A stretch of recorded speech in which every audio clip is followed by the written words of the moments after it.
Story: The Friend of the Devil. Once upon a time there was a handsome Flemish youth who came to the island of Fayal. His name was Fernão de Hutra. He fell in love with a beautiful nun in the convent of the Gloria in the city of Horta.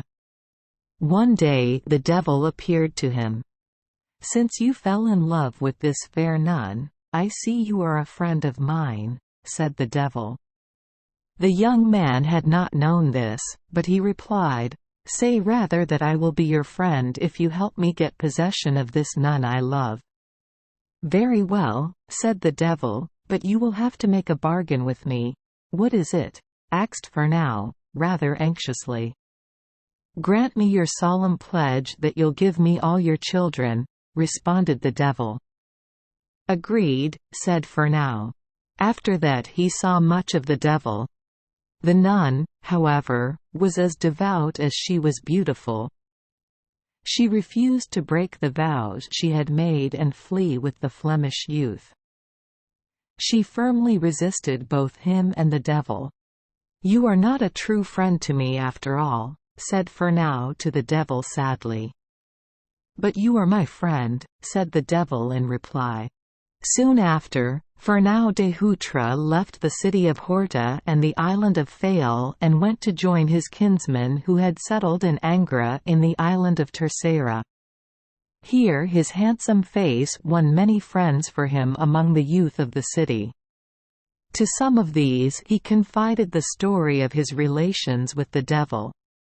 Now it happened that in the year 1666 the first bullfight was held in Angra. To this very day the island of Terceira is the only one in the Azores which has bullfights. Fernão had taken part in this. He was one of the chief organizers of the bullfight held on St. John's Day of the following year. That day, all the men and women and children of the city of Angra assembled in the public square before the fort.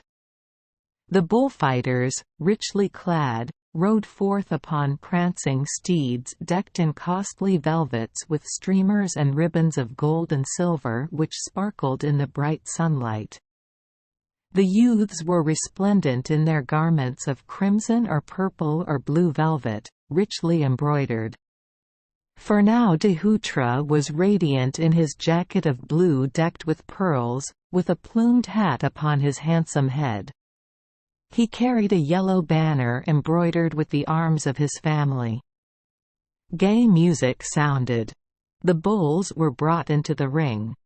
The bullfighters saluted and the fight began. In the windows of the castle the daughters of the chief magistrate of the city of Angra were seated among their friends. The eldest daughter, Sophia, was the most beautiful maid of the whole city. The magistrate watched her anxiously as her fair cheek alternately paled and flushed as the struggle went on. There could be no doubt about the fact that there was love in her eyes as they rested upon the handsome young Flemish cavalier, Fernão de Hutra.